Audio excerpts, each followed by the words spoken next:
मित्रांनो, कोणत्याही शुभ कामासाठी बाहेर जाताना हे बोलूनच बाहेर जा. तुम्ही कोणत्याही महत्वाच्या कामाला बाहेर जात असाल, कोणतेही तुमचे शुभ काम असेल, महत्वाचे काम असेल, कोर्टाची केस असेल, पैशांचे काहीतरी काम असेल किंवा कुठेतरी तुम्ही नातं जुळवायला जात असाल तर हे बोलून जावे. मित्रांनो, आम्ही तुम्हाला 2 गोष्टी सांगणार आहेत. त्या करून गेलात तर नक्की तुम्हाला प्रत्येक कामात यश मिळेल. तुमचे ते काम पूर्ण होईल, त्या कामात तुम्ही यशस्वी व्हाल. मित्रांनो, आपण घरातून बाहेर जाऊ, जेव्हाही जाऊ, कोणत्याही शुभ कामासाठी घरातून बाहेर जात असू, तेव्हा तुम्हाला फक्त श्री गणेशाय नमः हे एक वेळेस बोलून घराच्या बाहेर पाय टाकायचा आहे.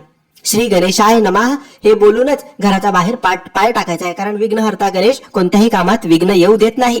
आणि अजून खूप महत्वाचं इम्पॉर्टंट तुमचं काम असेल तर ते करायला जाताना, परीक्षेला जाताना, कोणतेही काम असेल तर छोटासा गोळाचा खडा खावा, पाणी प्यावं, श्री गणेशाय बोलावं आणि मग घरातून बाहेर जावं. नक्की करा, लाभ तुम्हाला होईल.